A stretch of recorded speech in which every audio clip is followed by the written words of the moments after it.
하리라 하더이다. 아멘. 네, 18절까지입니다. 네, 우리 19절 이후부터는 다음 주에 한 번 더 그렇게 하도록 하겠습니다. 오늘 설교 제목이 지난주 제목과 같습니다. 사도 바울의 다섯 번째 재판입니다. 오늘 두 번째 시간 하고 그 다음에 양이 많아서 내일이 아니죠. 다음 주에 세 번째 우리 32절까지 해서 사도 바울의 다섯 번째 재판을 우리 함께 살펴보려고 합니다. 오늘 본문은 바울이 아그리파 왕 앞에서 자신을 변론하는 그런 내용들이 이제 소개가 되고 있죠. 1절을 보십시오. 아그리빠가 바울에게 이르되 너를 위하여 말하기를 내게 허락하노라 하니 이에 바울이 손을 들어 변명하되 아그리빠 왕이 바울에게 변명할 기회를 주고 있습니다. 2절부터 사도 바울의 변론이 시작이 됩니다. 2절입니다. 아그리빠 왕이여 유대인이 고발하는 모든 일을 오늘 당신 앞에서 변명하게 된 것을 다행히 여기나이다. 사도 바울이 변론을 시작하면서 아그리빠 왕 앞에서 변론하게 된 것을 다행히 여긴다라고 이렇게 말하고 있습니다. 다행히 여기는 이유가 3절에 소개되어 있습니다. 3절 보십시오. 특히 당신이 유대인의 모든 풍속과 문제를 아심이니이다. 그러므로 내 말을 너그러이 들으시기를 바라나이다. 사도 바울이 다행히 여긴다고 하는 것은 사실 아그리빠 왕을 축혀 세워주고 있는 그런 의미죠. 어떤 말로 축혀 세워주고 있습니까? 당신은 유대인의 모든 풍속과 문제, 즉 종교에 대해서 유대인들이 믿고 있는 종교 또 율법에 대해서 이미 잘 알고 있다라고 그렇게 말하면서 아그리파 왕을 지켜 세워주고 있습니다. 여러분 그렇게 말하는 이유가 무엇이겠습니까? 사도 바울도 어떤 의미에서는 이 아그리파 왕의 마음을 이렇게 좀 열려고 하는 것이죠. 그러면서 자기가 지금 변론하려고 하는 변명하려고 하는 이 말을 좀 잘 들어달라라는 그런 이유에서 그렇게 아마 하지 않았을까 생각할 수 있겠죠. 4절 이후부터가 이제 어떻게 보면 본격적으로 변론이 시작이 됩니다. 먼저 사도 바울은 자신의 이야기를 그러니까 예수 믿기 이전 과거의 자신의 삶을 먼저 다루고 있습니다. 4절 5절 보십시오. 내가 처음부터 내 민족과 더불어 예루살렘에서 젊었을 때 생활한 상황을 유대인이 다 아는 바라. 일찍부터 나를 알았으니 그들이 증언하려 하면 내가 우리 종교의 가장 엄한 팔을 따라 바리새인의 생활을 하였다고 할 것이라. 먼저 사도 바울 자신의 과거의 삶을 이야기하고 있습니다. 사도 바울은 고향이 길리기아 다소이죠. 길리기아 다소 출신이지만 어려서부터 예루살렘으로 유학 와서 예루살렘에서 율법 교육을 받는 그러니까 소위 말해서 우리 5절 마지막에 보면 우리 종교의 가장 엄한 팔을 따라라고 했을 때에 바리새파 중에서 크게 두 학파가 나누어진다고 그랬죠. 샴마이파하고 힐렐 학파가 이렇게 나누어집니다. 이 사도 바울은 힐렐 학파의 그 중에서도 가마리엘 문화에서 공부를 했습니다. 율법 교육을 받은 것이죠. 그리고 그렇게 율법 교육을 받았는데 그런 자신을 유대인들이 이미 다 알고 있다라고 그렇게 소개하고 있습니다. 신앙적인 열심이나 도덕적인 면에서 모든 사람이 당시 주목할 만큼 상당한 위치에 있었음을 말씀을 통해서 우리가 알 수 있죠. 뿐만 아니라 자신도 과거에는 다른 유대인들처럼 나사렛 예수를 대적하던 사람이다라고 이렇게 밝히고 있습니다. 그러니까 4절 5절은 어떤 의미에서는 자기가 아주 가장 당시에 유명한 이 학문의 이 학파에서 공부를 했고, 그리고 그도 누구보다도 더 열심으로 그 유대인으로서 그리고 당시 나사렛 예수가 이단으로 그렇게 여겨졌던 그 나사렛 예수 이름을 따르는 자들을 박해했던 사람이 바로 자신이다라고 그렇게 소개하고 있습니다. 그 내용이 9절에 나와 있습니다. 9절을 한번 보십시오. 나도 나사렛 예수의 이름을 대적하여 많은 일을 행하여야 될 줄 스스로 생각하고, 그래서 어떻게 하는가 하면 10절 12절 보십시오. 예루살렘에서 이런 일을 행하여 대제사장들에게서 권한을 받아가지고 많은 성도를 옥에 가두며 또 죽일 때에 내가 찬성 투표를 하였고, 어쩌면 스데반 집사를 죽일 때 그때 찬성 투표를 했다라고 이렇게 이제 이해할 수도 있습니다. 또 모든 회당에서 여러 번 형벌하여 강제로 모독하는 말을 하게 하고 그들에 대하여 심히 격분하여 외국 성에까지 가서 박해하였고 그 외국 성 중에 하나가 다메섹이죠. 그 일로 대제사장들의 권한과 위임을 받고 다메섹으로 갔나이다. 그 다메섹으로 그렇게 그 소위 말해서 권한을 가지고 그렇게 예수 믿는 사람들을 잡아 옥에 가두고 또 심지어는 죽이려고 그렇게 갔다라는 거예요. 사도 바울이 자신의 과거를 이렇게 아그리파 왕 앞에서 소상하게 말하고 있는 그 이유가 무엇일까? 핵심이 뭔가? 자신의 과거의 삶도 사실은 지금 현재 자기를 고소하는 이 유대인들과 별반 차이가 없었다라는 것입니다. 6절, 7절, 8절은 지금 현재 유대인들이 자기를 고소하고 있는데, 그런데 아그리파 왕이요, 나도 사실 과거에는 유대인들 나를 고소하는 이들이 내가 어떤 배경을 가지고 있는지 누구보다도 잘 알고 있습니다. 그리고 나도 저들처럼 과거에는 예수 믿는 사람들을 박해하고 교회를 박해하고 예수 믿는 사람들을 잡아 옥에 가두고 그리고 심지어는 죽이기까지 했습니다. 그렇게 열심히였습니다. 그러니까 지금 현재 나를 고소하는 유대인들과 별반 차이가 없었다라는 것을 소개합니다. 아니 오히려 더 열심으로 교회를 대적하던 사람이 바로 자신이었다라는 것이죠. 사도 바울이 여러분 이렇게 이야기하는 이유가 무엇이겠습니까? 그런 내가, 과거의 그런 내가 어떤 결정적인 사건을 통해서 제 삶이 변화되었습니다. 그것을 이제 소개하기 위해서 자신의 과거를 그렇게 낱낱이 소개하고 있다라는 것이죠. 사랑하는 성도 여러분, 이런 사람, 이 사도 바울이 어떻게 그가 복음을 전하는 사도로 변화되었는가? 그 이유는 다메섹 도상에서 부활하신 주님을 만났기 때문인 것이죠. 그 내용이 이제 13절 이후부터 소개가 되고 있습니다. 13절부터 보시면 왕이여 정오가 되어 길에서 보니 하늘로부터 해보다 더 밝은 빛이 나와 내 동행들을 둘로 비추는지라. 우리가 다 땅에 엎드러지매 내가 소리를 들으니 히브리 말로 이르되 사울아 사울아 내가 어찌하여 나를 박해하느냐. 가시체를 뒷발질하기가 내게 고생이니라. 내가 대답하되 주님 누구시니까? 주께서 이르시되 나는 내가 박해하는 예수라. 사도 바울의 변화는 어디에서부터 시작되는가? 부활하신 주님을 만남으로부터 시작된다라는 것을 사도 바울 자신이 소개하고 있습니다. 사랑하는 성도 여러분, 예수를 믿고 많은 사람들이 내 삶이 좀 변했으면 좋겠다라는 그런 마음을 가지는 것은 당연합니다. 그런데 여러분, 삶의 변화는 부활하신 주님과의 인격적인 만남에 있다는 것을 여러분 기억하셔야 됩니다.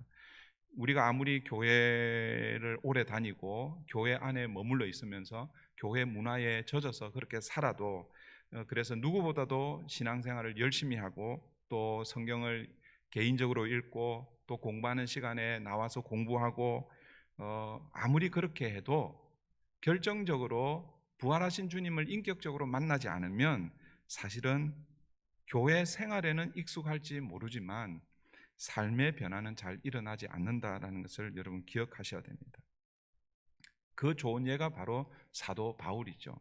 여러분 사도 바울은요 4절 5절에서 자기를 소개했던 것처럼 그는 누구보다도 하나님을 향해 열심을 가졌던 사람입니다. 하나님의 말씀 율법에도 둘째가라면 서러울 정도로 율법에 정통한 사람이었죠. 그러니까 당시 사람들의 눈, 그 유대인들의 눈에 사도 바울은 누구보다도 경건하고 열심 있는 신앙인이었습니다. 그러나 여러분, 주님의 눈에는 그렇지 않은 것이죠. 사도 바울의 과거의 삶을 예수님은 어떻게 보고 계시는가? 14절을 여러분 한번 다시 보십시오. 14절입니다. 우리가 다 땅에 엎드러짐에 내가 소리를 들으니 히브리 말로 이르되 사울아 사울아 내가 어찌하여 나를 박해하느냐. 가시체를 뒷발질하기가 내게 고생이니라.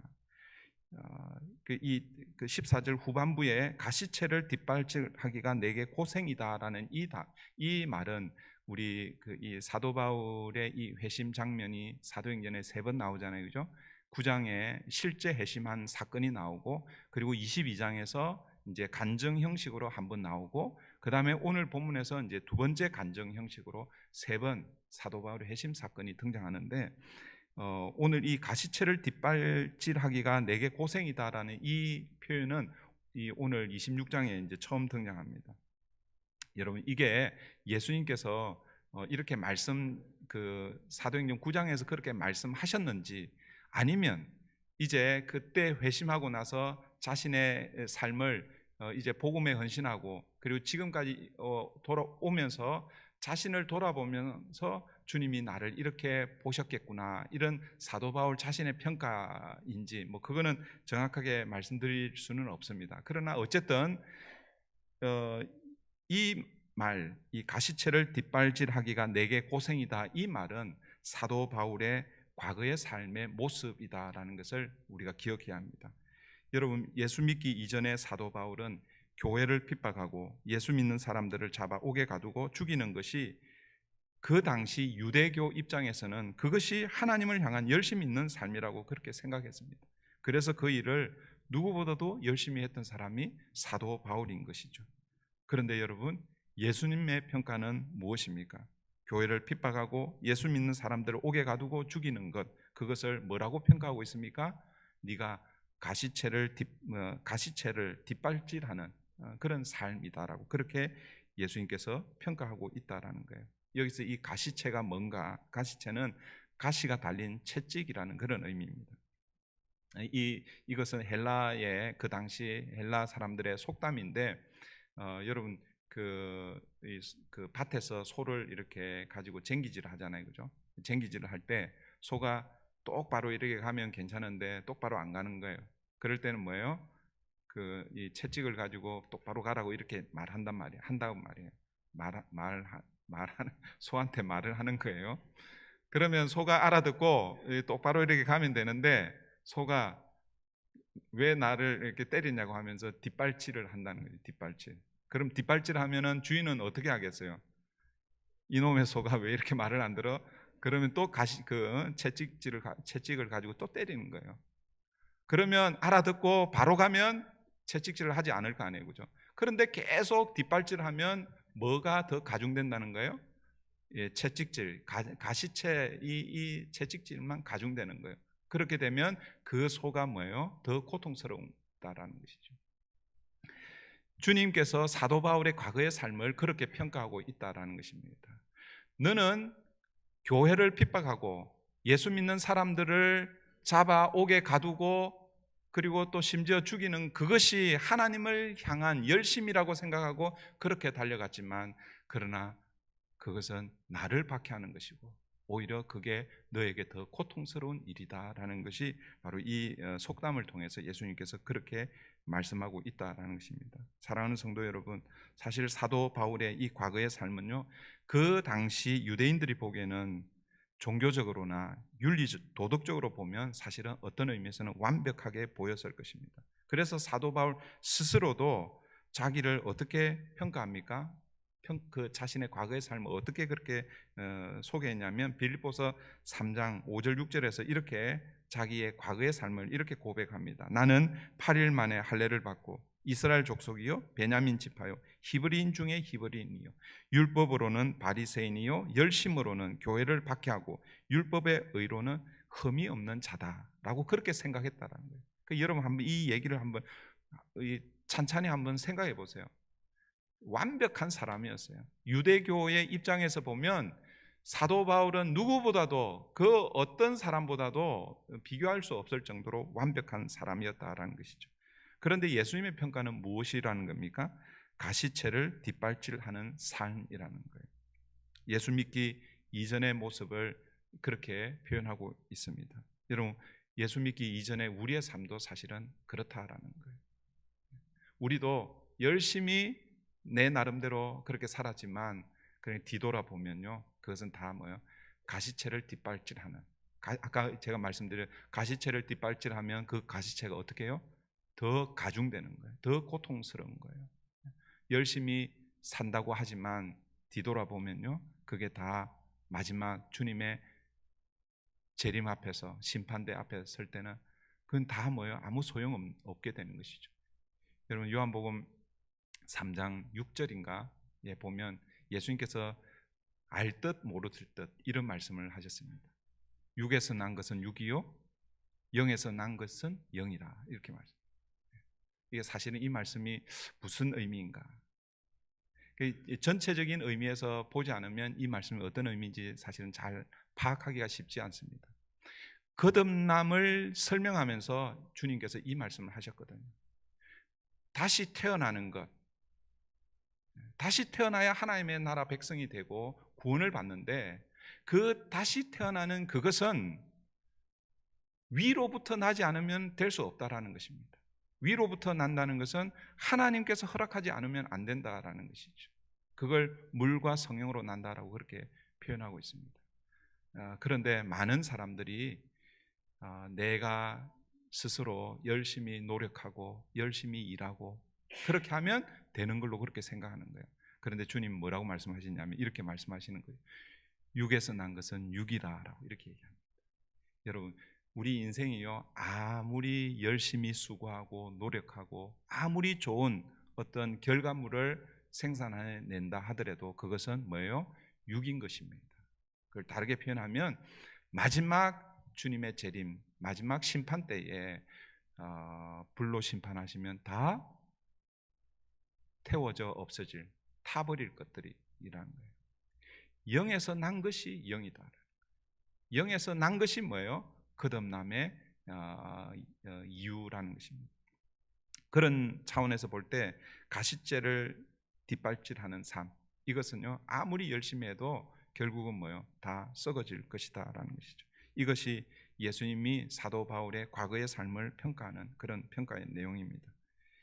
그런 인생에게 부활하신 주님이 찾아오시는 거예요. 그 사건이 바로 다메섹 도상에서 예수님을 만난 사건이라는 것이죠. 13절 다시 보시면 왕이여 정오가 되어 길에서 보니 하늘로부터 해보다 더 밝은 빛이 나와 내 동행들을 둘러 비추는지라.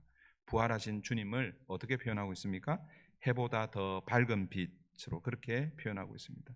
해보다 더 밝은 빛 대신 주님이 사도 바울 앞에 나타나신 거예요. 여러분 해보다 더 밝은 빛이 그 주님이 사도 바울 앞에 나타나고 사도 바울이 그 주님 앞에 서면 어떤 일이 일어날까요? 성경 표현에 의하면 꼬꾸라집니다. 그게 꼬꾸라지는데 그걸 좀 해석을 하면요 자신의 모든 것들이 다 적나라하게 다 드러나게 되어 있는 것이죠. 여러분 해보다 더 밝은 빛 앞에 서면 우리 만약 예를 들어 우리 그 병원에 가면 엑스레이 뭐 이런 거 찍으면 사진을 찍으면 그 겉모습만 나오잖아요, 그죠? 그냥 우리 사진을 찍으면 겉모습만 나온단 말이에요. 그런데 엑스레이나 아니면은 또 그보다 더 좋은 장비들을 찍으면 안에 속까지 다 보이잖아요, 그죠? 네. 주님은 그 빛보다 더 밝은 빛이라는 그 주님의 빛 앞에 서면 숨기려고 해도 아무리 숨기려고 해도 숨길 수 없는 모든 죄들이 다 드러나게 되어 있다는 거예요. 사랑하는 성도 여러분, 제가 여러분들에게 예수님을 인격적으로 만나야 한다라는 이 말을 사실은 여러 번 그렇게 표현한 적이 있습니다. 저도 사실은 어떨 때는 예수님을 인격적으로 만난다는 게 도대체 뭔가 이런 생각을 할 때가 있었어요. 여러분들 이런 질문 혹시 해보지 않았습니까? 예수님을 인격적으로 만나라고 그러는데 어떻게 하는 게 예수님을 인격적으로 만나는 건가? 그런 생각해 보셨습니까? 안 해보신 분은 한번 생각해 보세요. 예수님을 만나야 구원을 얻는데 근데 그 예수님을 만나는 것을 인격적으로 만난다라고 이렇게 표현을 하는데 도대체 예수님을 인격적으로 만난다는 게 어떤 의미인가? 어떤 신비한 체험을 해야 되는가? 여러분 예수님을 인격적으로 만난다라는 것은 어떤 신비한 체험 뭐 이런 것들을 이야기하는 게 아니다라는 것을 여러분 기억하십시오.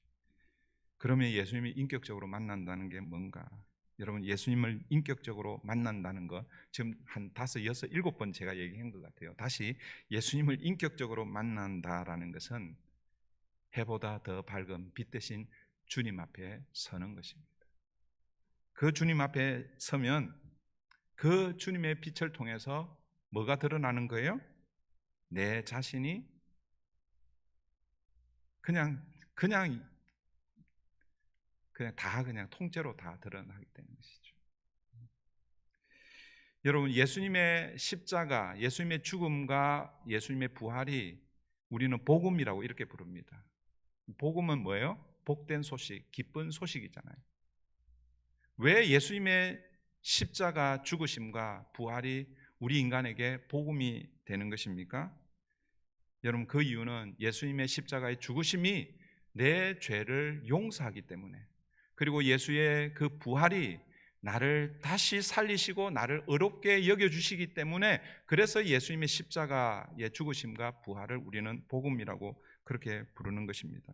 그러니까 예수님이 복음이 되기 위해서는 내가 어떤 존재인지를 먼저 깨달아야 되는 것이죠. 그래서요, 여러분, 사람들이 내가 죄인이라고 여기지 않는 사람들에게는 예수님의 십자가가 아무 의미가 없는 거예요. 아니, 나는 죄인이 아닌데 왜 예수님이 나를 위해서 십자가에 죽으시냐 말이에요. 내가 죄인이라고 고백하지 않으면 예수님의 죽으심은 나하고 아무 상관이 없는 것입니다. 그러니까 예수의 죽으심과 부활이 복음이 되기 위해서는 전제가 무엇입니까? 내가 죄인이라는 것이 드러나야 된다는 것입니다. 그 죄인이라는 것이 드러나는 그 현장이 어디라는 것입니까? 주님 앞에 설 때라는 거죠. 예수 그리스도를 인격적으로 만날 때라는 거예요.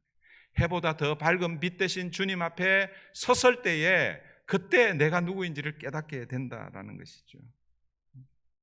여러분, 우리는 빛 대신 주님 앞에 서면요, 나는 완벽한 죄인이라는 그 고백이 우리에게 나와야 되는 것입니다. 여러분, 구약에 그런 사람이 한 분 있었죠. 이사야 선지자입니다. 이사야 선지자. 히스기야 왕이 죽고 나서 그 슬픔을 안고 성전으로 나아갑니다. 근데 성전에 나아갔을 때 거기서 어떤 경험을 하냐면 주님의 임재를 경험합니다. 주님의 임재. 그러니까 구약에서 하나님의 임재를 목전에서 이렇게 대면하면 어떻게 됩니까? 죽는다고 그러잖아요, 그죠? 그러니까 이사야 선지자가 걱정이 되는 거예요. 그래서 나는 화로다, 주의 거룩하심을 내가 배웠다라고 그렇게 할 때에, 그때 주님께서 천사를 통해서 네가 죽지 않을 것이다라고 그렇게 얘기했죠. 그러니까 하나님을 인격적으로 만난 이사야가 고백하는 게 뭐냐면, 나는 죄인으로 이제 죽게 되었구나라고, 이 고백.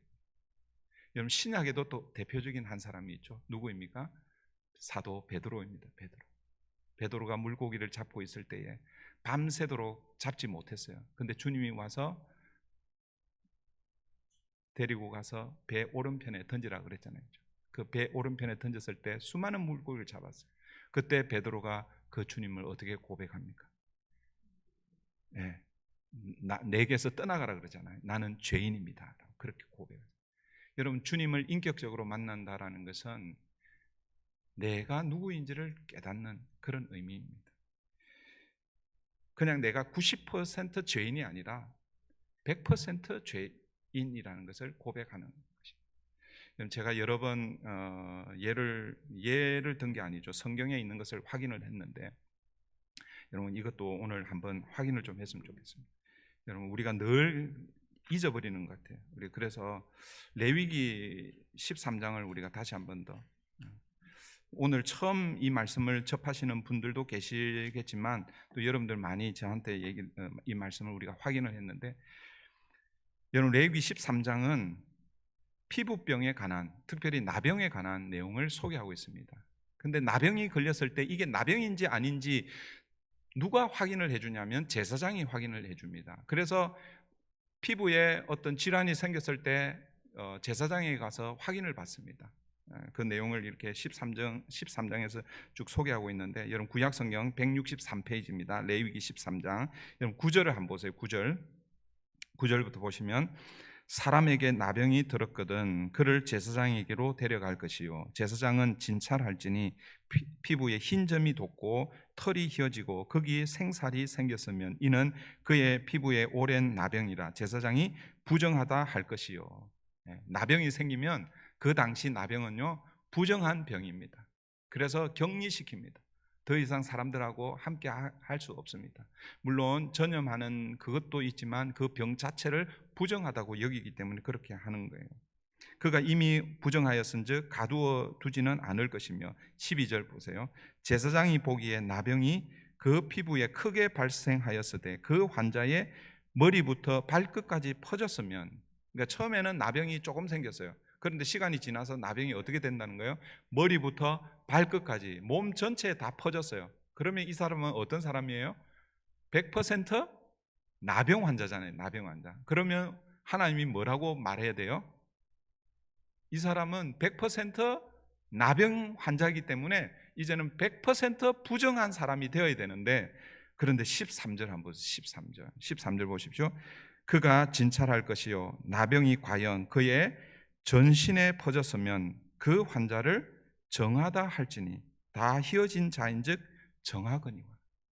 저는 이 말씀을 읽을 때마다 이상했어요. 예전에 자세하게 공부를 하지 않았을 때 이게 도저히 이해가 안 되는 거예요. 나병이 머리부터 발끝까지 그리고 전신에 온몸에 나병이 다 퍼졌는데, 그러면 이 사람은 100% 나병 환자고 부정하다라고 그렇게 말해야 되는데, 그런데 제사장이 뭐라고 얘기하는 거예요? 그의 몸에 전신에 나병이 퍼졌으면 그는 정하다 할지라 라고 이렇게 얘기하는 거예요. 여러분, 이것은요 의학적으로 해석하면 해석이 안 됩니다. 여러분이 이성으로 해석하면 해석이 안 됩니다. 여러분, 이것은 영적으로 해석해야 되는 거예요. 이 나병은 죄를 가리키는 거예요. 자, 여러분, 이 나병이라는 죄가 우리 몸에 생겼어요. 여러분, 옆구리에 생겼다고 생각해 보세요. 그러면 옷을 입으면 그 죄가 보여요, 안 보여요? 그 나병이라는 죄가 보여요, 안 보여요? 안 보이잖아요. 가릴 수 있어요. 그런데 하나님은 가릴 수가 없는 거예요. 그래서 하나님은 그 사람을 부정하다라고 얘기하는 거예요. 그런데 사람은 열심히 가리려고 막 애를 써요. 그런데 도저히 가릴 수 없는 상황까지 된 거예요. 어디에서부터? 머리부터 발끝까지. 이게 가릴 수가 없는 거예요. 가리면 어떻게 됩니까? 미라가 되죠. 송장이 되는 거죠. 다 가려야 되니까. 그러니까 가릴 수 없이 그 죄가 다 드러난 거예요. 누구 앞에 죄가 다 드러나는 거예요? 하나님 앞에 죄가 다 드러나는 거예요. 그걸 다르게 표현하면 하나님 앞에 나는 아무리 내 자를 가리려고 했는데 가릴 수 없습니다. 하나님, 나는 죄인입니다. 100% 죄인입니다. 그렇게 하나님 앞에 고백할 때 그때 뭐예요? 하나님이 정하다라고 이렇게 말씀하시는 거예요. 영적으로 해석하지 않으면 여러분 이 말씀을 해석할 수가 없는 거예요. 그런데 14절 한번 보죠. 14절.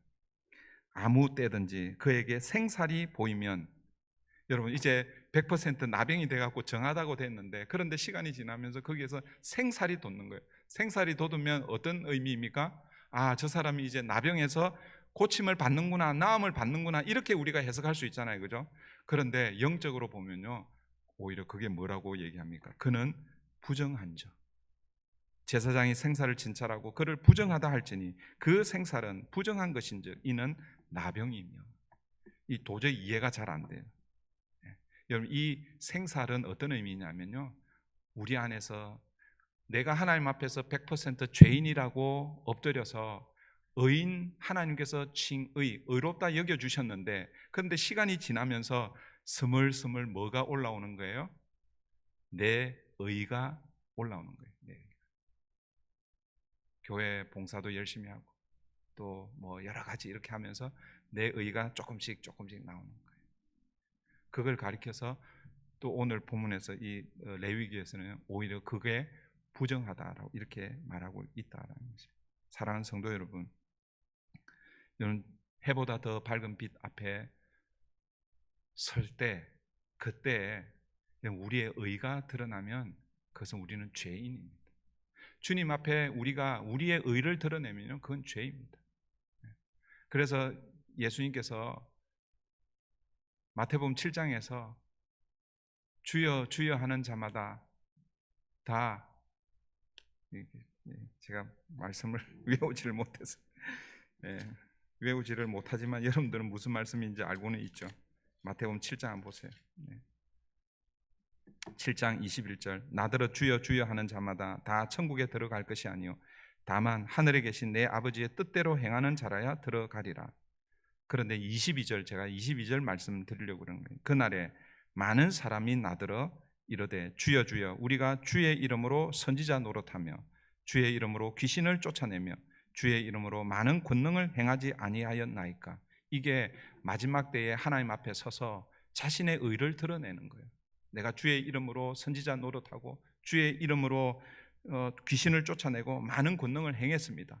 이걸 우리에게 적용하면 제가 교회 다니면서 이런 일도 했고 저런 일도 했고 목사로 장로로 권사로 이런 수많은 일들을 했습니다라고 이렇게 고백하는 거예요. 그런데 주님의 평가는 무엇입니까? 23절 그때에 내가 그들에게 밝히 말하되 내가 너희를 도무지 알지 못하니 불법을 행하는 자들아 내게서 떠나가라 하리라. 여러분 주님 앞에 설 때는요 우리의 의는 아무런 영향을 끼칠 수가 없는 것이죠. 오히려 그 우리가 생각하는 그 의는요 도리어 불법이 된다라는 것을 여러분 기억하셔야 돼요. 다시 이제 설교 이제 반도 안 했는데 지금 설교의 원고에 없는 얘기를 지금 너무 많이 해가지고 지금 설교 길을 잃어버렸습니다. 제가 다시 정리하겠습니다. 어디에서 길을 잃었냐면 제가 여러 번 여러분들에게 말씀드렸습니다. 예수님을 인격적으로 만나야 구원이 일어나는 것이고 그 구원은 결국 뭐예요? 우리의 삶을 변화시키는 것인데 제가 옛날에 그런 말씀을 많이 드렸는데 오늘 제가 이 말씀에 이게 연결이 되기 때문에 이걸 설명을 드려야 되겠다. 그래서 예수님을 인격적으로 만난다는 게 뭔가 어떤 신비한 체험을 해야 되는 거. 기도원에 가서 금식을 하고 뭐 이렇게 나무 뿌리 하나 뽑고 그래서 그때 나무 뿌리 한번 뽑았다. 뭐 이게 내가 예수님을 인격적으로 만난 증거인가? 그게 아니라는 거예요. 예수님을 인격적으로 만난다라는 것은 해보다 더 밝은 빛 대신 주님 앞에 섰을 때에 내가 적나라하게 드러나는 것. 90% 드러나는 게 아니에요. 몇 퍼센트? 100%. 완벽한 죄인이라는 것을 고백할 때 그때 하나님께서 정하다 하나님 백성으로 삼아 주시는 것. 이게 예수님이 인격적으로 만나게 된다라는 거죠. 그럴 때에 우리의 삶이 변화됩니다. 사랑하는 성도 여러분, 사도 바울이 빛 대신 주님 앞에 서게 되자 그 빛 대신 주님을 인격적으로 만나게 되자 자신의 과거 다 드러나는 것이죠.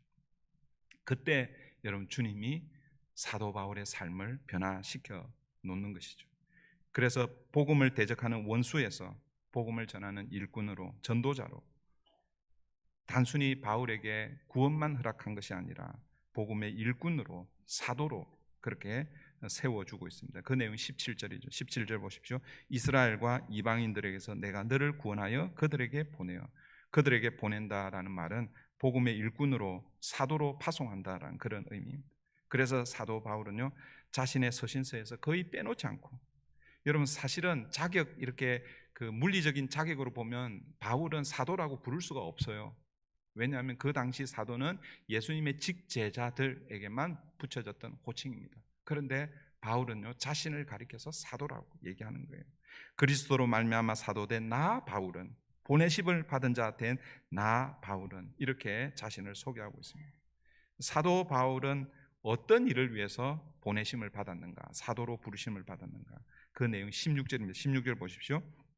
일어나 너의 발로 서라. 내가 네게 나타난 것은 곧 네가 나를 본 일과 장차 내가 네게 나타날 일에 너로 종과 증인을 삼으려 함이니.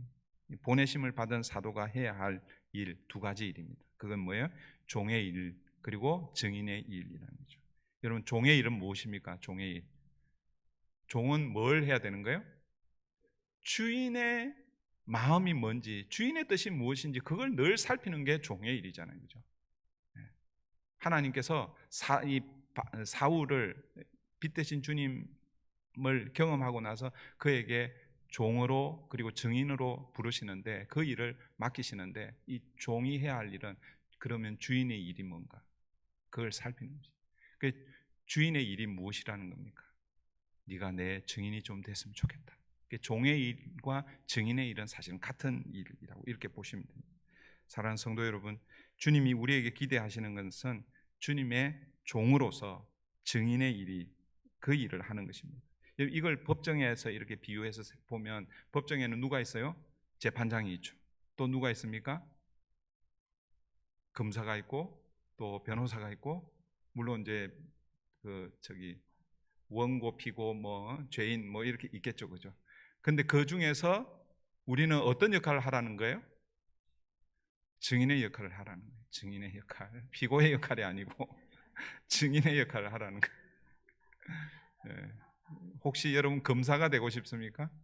예. 변호사가 되고 싶습니까? 예. 주님은 우리를 증인의 삶으로 부르셨다는 것입니다. 그런데 우리는 이 종의 일과 증인의 일, 그러니까 종의 일은 주인의 일에 관심을 가져야 되는데 우리는 주로 어디에 관심을 갖습니까? 주인을 통해서 내 일이 좀 잘 해결되기를 바라는 그런 마음이잖아요. 주인을 내가 종 부리듯이 해서, 그렇게 해서 하나님 내 문제 좀 해결해 주십시오. 그게 틀린 것은 아니지만 그러나 우리는 먼저 주님의 주인의 일에 관심을 가져야 됩니다. 사랑하는 성도 여러분, 저는 우리 교회가 주님이 원하시는 그 일을 잘 감당하는 교회 되기를 바랍니다. 마지막으로 이 종과 증인으로 해야 할 그 내용, 메시지가 뭔가? 그게 18절입니다. 18절 보십시오. 그 눈을 뜨게 하여 어둠에서 빛으로 사탄의 권세에서 하나님께로 돌아오게 하고 죄 사함과 나를 믿어 거룩하게 된 무리 가운데서 기업을 얻게 하리라 하더이다. 그러니까 자기가 사도 바울이 빛 대신 주님을 만나고 나서 그 주님께서 내게 사명을 주셨는데 그 사명이 바로 이 18절, 이 일을 하도록 그렇게 나를 부르셨다라는 것이죠. 눈을 뜨게 하여 어둠에서 빛으로 사탄의 권세에서 하나님께로 돌아오게 하고 죄사함과 거룩하게 된 무리 가운데서 기업을 얻게 하는 것, 이게 사도의 일, 먼저 복음을 받은 사람들이 해야 할 일이라는 거예요. 이 내용은 다음 주에 제가 좀 자세하게 그렇게 나누도록 하겠습니다. 이제 말씀을 정리하겠습니다. 오늘 본문을 통해서 여러분 두 가지를 꼭 기억하면 좋겠습니다. 첫 번째는 우리의 삶의 변화. 우리의 삶의 변화는 부활하신 주님을 인격적으로 만날 때 가능합니다. 이것을 우리는 회심이라고 그렇게 부릅니다. 사도 바울의 과거가 어떠했다고요? 유대인의 입장에서 볼 때는 누구보다도 화려한 경력을 가진 사람이 사도 바울이었습니다. 그의 인생에는 사실 자랑거리 뿐이었죠. 그런데 예수님이 볼 때 그의 인생은 어떤 삶이었습니까? 가시체를 뒷발질하는 인생입니다. 예수님을 만나기 이전에 우리가 아무리 좋은 선한 많은 업적을 쌓아도 그것은 뭐예요? 가시체를 뒷발질하는, 그건 결국 뭐예요? 고통이고 마지막 심판이라는 그런 의미입니다. 그런 인생이 어떻게 변화됩니까? 부활하신 주님께서 해보다 더 밝은 빛으로 사도 바울을 찾아오셔서 그를 만나 주심으로 그의 삶이 변화되었습니다. 사랑하는 성도 여러분, 빛 대신 주님을 만나셨습니까? 예수님을 인격적으로 만나셨습니까? 여러분, 예수님을 인격적으로 만난 사람은 90%만 나는 죄인이고 그래도 아직 10%는 그래도 내 그렇게 하는 사람이 아니라는 걸 여러분 기억하십시오. 그래서 다 우리는 뭐예요? 죄인입니다. 그런 교회는 아무 문제가 없겠죠, 그죠? 뭐가 올라오니까 99% 죄인이라고 고백하는데 그 나머지 1%가 올라오는 거예요. 그게 자신의 자존심이고 자기 중심성입니다. 그건 내려놓지 않으니까 그것 때문에 문제가 생길 수 있습니다. 여기에 모인 한 분 한 분이 예수님을 인격적으로 만난 분이시기를 바랍니다. 두 번째 기억할 것은 예수를 만남으로 변화된 인생은 사명이 있다는 것을 여러분들 기억하셔야 합니다. 어떤 사명입니까? 종과 증인의 일, 종의 일과 증인의 일입니다. 사도 바울은 부활하신 주님을 만난 이후 종으로 증인의 삶을 살았습니다. 여러분, 우리가 다 사도 바울처럼 그렇게 살 수는 없습니다. 그러나 우리가 처해 있는 자리에서 늘 종으로 주인의 마음이 무엇인지를 여러분 헤아리기를 바랍니다. 그러니까 주인의 마음을 헤아리기 위해서는 뭐예요? 날마다 말씀 앞으로 가야 되겠죠. 그리고 주님은 내 증인이 되어 달라라고 말씀하십니다. 여러분의 삶의 자리에서 예수의 증인의 삶